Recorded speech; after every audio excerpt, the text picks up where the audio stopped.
There are a number of stories of teams from a small area going from rags to riches after being bankrolled by a rich owner.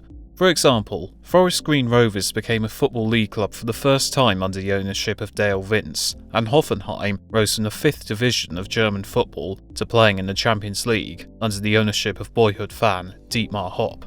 But there are few rags to riches stories as turbulent as that of Gretna FC.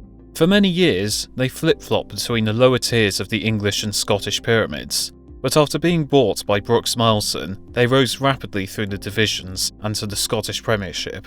However, their dreams soon became too much to handle, and they ended up becoming victims of their own success.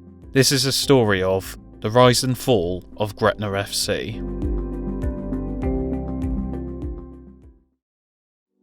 Gretna is a town located near the Scottish-English border with a population of roughly 3,000. The town of Gretna was originally represented by amateur side Gretna Green, but this side would enter bankruptcy in the 1920s and go out of business. The town would be left without a team for around 20 years until Gretna FC were founded in 1946. Despite being a Scottish team, they spent the majority of their history playing in English regional leagues, and were the first Scottish team to partake in the FA Cup since Queen's Park in the 1800s. However, they would be granted access to Scottish Pyramid in 2002 when Airdrieonians went out of business, and Gretna would take their place in the 4th tier of Scottish football. Shortly after this, the club were taken over by millionaire Brooks Mileson. Brooks Mileson had grown up in the northeast of England and had found his way to the top through first setting up a construction firm and later branching out into insurance. Various tabloids estimated his wealth to be in the region of £75 million. Mileson had long been involved with lower league football. He donated money to supporters' trusts of clubs such as Carlisle United, Dundee FC, Dundee United, Ayr United, Berwick Rangers and Stockport United. He grew up a fan of Carlisle and attempted to buy the club, but failed in doing so. He purchased Gretna in 2002 with the intent of taking them up the leagues. One of his first actions was to give the manager Rowan Alexander £20,000 to invest in the club's academy. Mileson would even spend time working in the club's ticket office and stated, "I am not just interested in wearing snazzy suits and ties and sitting on committees. I'm a fan, first and foremost, and that is why I sit with the supporters on Saturdays and share their pleasure and their pain." Mileson was keen to engage with the community and refused to charge schools for visits from Gretna's coaching staff. Gretna finished 6th in their first season in the Scottish 3rd Division and would finish 3rd the next season, missing out on promotion by 1 place. Mileson made sure to invest his money so that Gretna could make the step up the ladder. Strikers David Bingham and Kenny Dukar were brought to the club in 2004. Dukar was a young prospect, but Bingham was a veteran of Scottish football and was joined by other veterans such as James Grady, Chris Innes and Steve Tosh. Mileson was keen to draw on their experience in the Scottish Pyramid to help Gretna rise up the tiers. Their impact was plain to see. Gretna would finish the 2004-2005 Scottish 3rd Division as winners with 98 points. They only dropped points in 4 of their games and scored an incredible 130 goals, with Kenny Dukar scoring 38 and David Bingham scoring 27. The seeds had been sown for Gretna's rise, and they weren't stopping anytime soon. In the Scottish 2nd Division, they finished on 88 points, scoring 97 goals as they found their way to the 2nd tier. They had also astonishingly reached the Scottish Cup final, where they would face Hearts at Hampden Park. It was to be the biggest day in the club's history. Gretna managed to sell 12,000 tickets for the final, 4 times the population of their town. Brooks Mileson stood amongst the Gretna supporters in casual clothing. Rudy Scatchell fired in a half volley to put Hearts ahead in the 39th minute, but Gretna levelled with 14 minutes left through Ryan McGuffey, who hit in a rebound after missing a penalty, and the match would enter extra time. Gretna held out the favourites in the extra 30 minutes, and the game would enter penalties. Gretna had a chance to make history and shock the footballing world by winning the cup as a 3rd-tier side. Both sides scored their first 2 penalties, and Hearts would score their 3rd. Derek Townsley would step up to take Gretna's 3rd penalty, aiming to level the scores. Townsley advanced, but his shot was saved by Craig Gordon. Hearts had the advantage.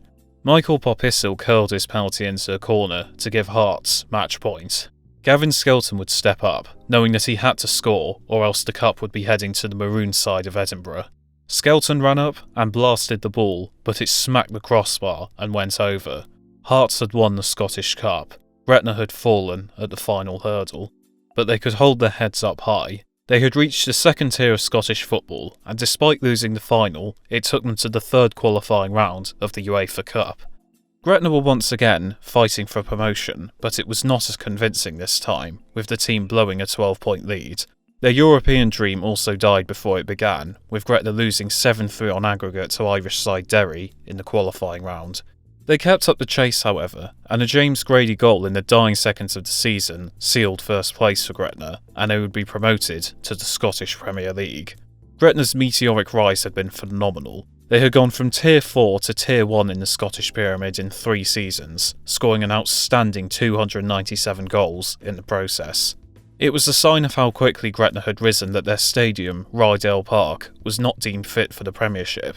Gretna would have to ground share with Motherwell at Fir Park, despite the ground being located 75 miles north of Gretna.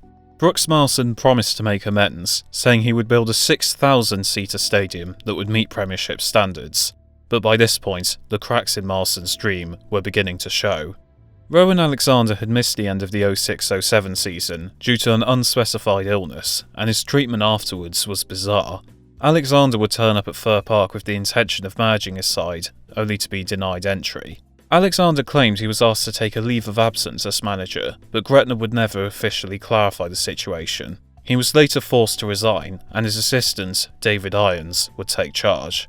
Gretna's momentum was lost. They opened their campaign with a 4-0 loss to Falkirk, and they had to wait 7 games for their first top-flight win. Due to a 75-mile trip required for home matches, many Gretna supporters were unable to attend. This resulted in woeful attendance figures, with only 342 fans attending a cup game against Calnanbeath, and they set a record for the lowest SPL attendance, with 501 fans for a game against Dundee United. This caused major issues for the club, as they were unable to grow organically, and they had become solely dependent on the investment of Brooks Mileson. But Brooks Mileson was not in a good place. Rumours were spreading that he had amassed huge levels of personal debt, with some saying his personal bank account was overdrawn by £500,000. His health was deteriorating too. He had been a chain smoker for many years and had to undergo 2 separate stomach operations as a consequence. He suffered from chronic fatigue and was admitted to hospital in February 2008 to undergo treatment for a brain infection. As a result of Mileson's financial and health issues, he withdrew his funding in February 2008. This was a disaster for the club. Their sole dependence on Mileson had come back to haunt them, with their measly attendances not giving them anywhere near the funds they needed to operate. Players went without being paid, and at points even refused to play games until they received their wages. David Irons would resign his position as manager. Gretna were deducted 13 points, which didn't help their already poor first season in the Premiership. With their dire financial situation, the Scottish Premier League had to provide Gretna with a support package so that they could complete the season. They would finish bottom of the Scottish Premier League on 13 points, winning only 5 league games all season. With debts of over £4 million, Gretna were given until the 17th of May to find a new owner. That date arrived, and nobody bought the club. Gretna, as a result, were liquidated. 2008 did not only bring the end of Gretna, it also brought the end of Brooks Mileson. In November 2008, Brooks Mileson died after suffering a heart attack at his home. The man who had taken Gretna to a top tier of Premiership football was no longer, and he had passed away the same year that Gretna FC did.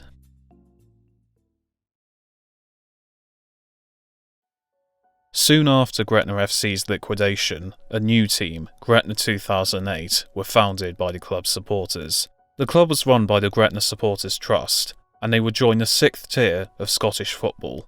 In 2009, they were allowed to move to Rydale Park, the home of the original Gretna FC.